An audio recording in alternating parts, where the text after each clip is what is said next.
Hello and welcome to this unboxing video for the special scenario Labyrinths of Lunacy. The first thing to note is that this scenario was released on 3 separate occasions. The first was in August 2017 at the US convention Gen Con. The second was in October 2017 at Fantasy Flight's own Arkham Knights occasion. And the third is as a regular print-on-demand scenario at the end of 2017. What makes the convention releases different is the size of them.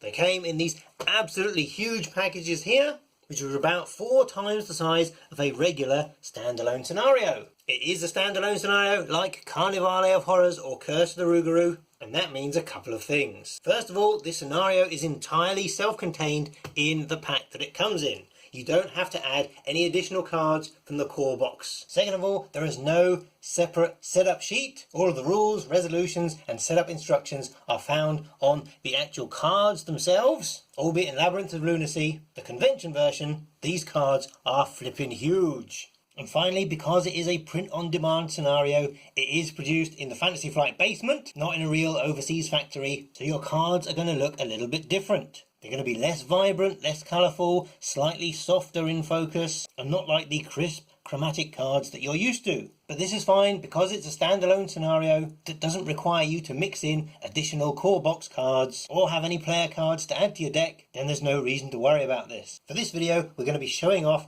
the large size Gen Con edition. Another thing that makes this scenario different from the other standalone scenarios is there are 2 modes of play. First off, there is the traditional single group of 1 to 4 players, like you've played all the previous scenarios, but it is possible for multiple groups of 1 to 4 players to play this at once. You can have up to 3 groups of 1 to 4 players who are going through this scenario at the same time. And there is a potential for crossover between the groups, so the actions of one group can help or hinder or otherwise affect one of the other groups. This was originally designed to be played at a convention where you have multiple tables of investigators, and by all accounts it did extremely well. So if you're able to get 3 groups together, then we definitely recommend trying this out for your first play. But each group is going to need their own scenario pack. And do note, you can only play this in standalone mode. You can't insert it into a campaign, even though many of you will do. You get a number of cards, which in the convention edition are huge cards. They begin on the back of this cover art page here.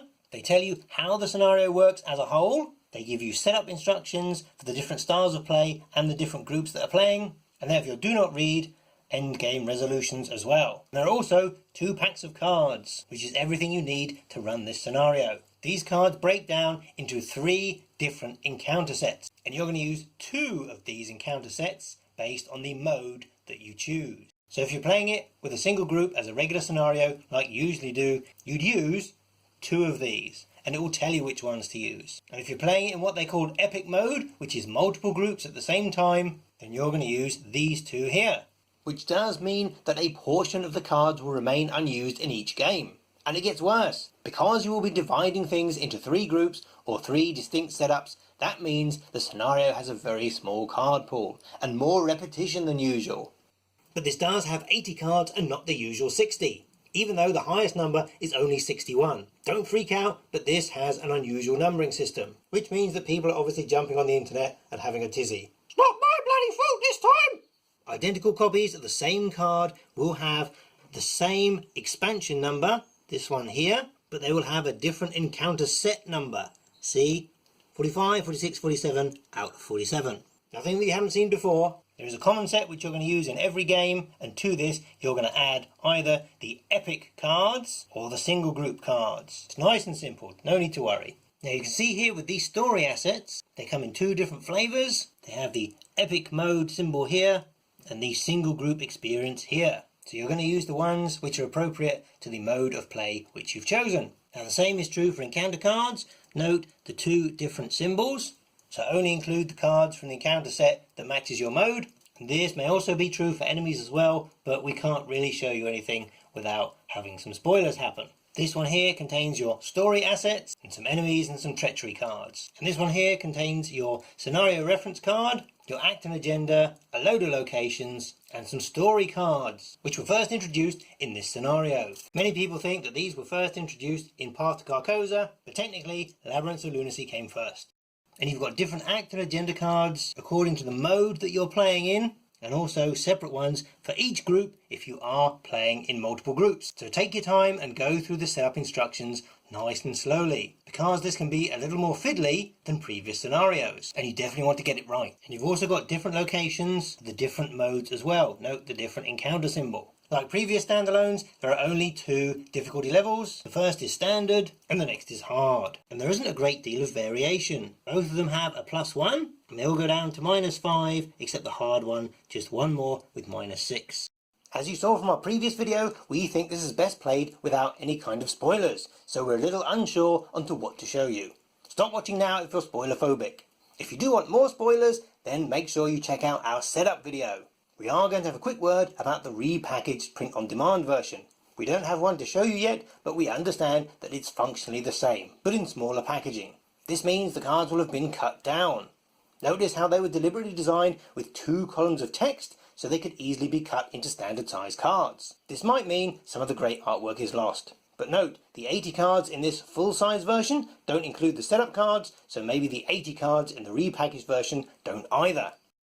We're going to give you a brief look at some of the setup cards, but we are going to blank some stuff out. This is card number 1, and you'll find it on the back of the cover sheet. It is number 1, even though it's not labelled number 1. So let us help you out. There you go, Fantasy Flight, you're welcome.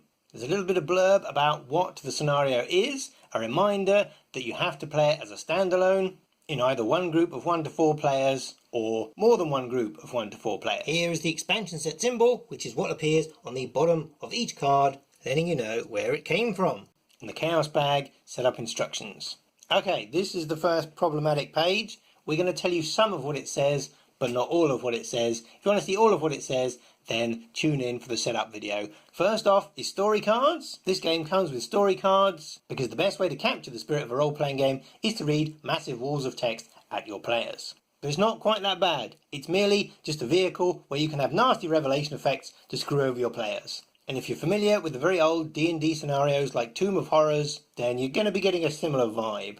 Okay, next up, if you are playing this with multiple groups, there may be an opportunity to swap cards, both from the scenario and actually your investigator deck. And this is just a gentle reminder to return those cards after you're done. If you're playing at a convention, you may be dealing with people that you've never played with before, and you don't want them flying back to Alaska with your alternate art, Leo DeLuca. So when the game is done and you are packing it all away, just remind everyone to search their deck for anything that they didn't start with.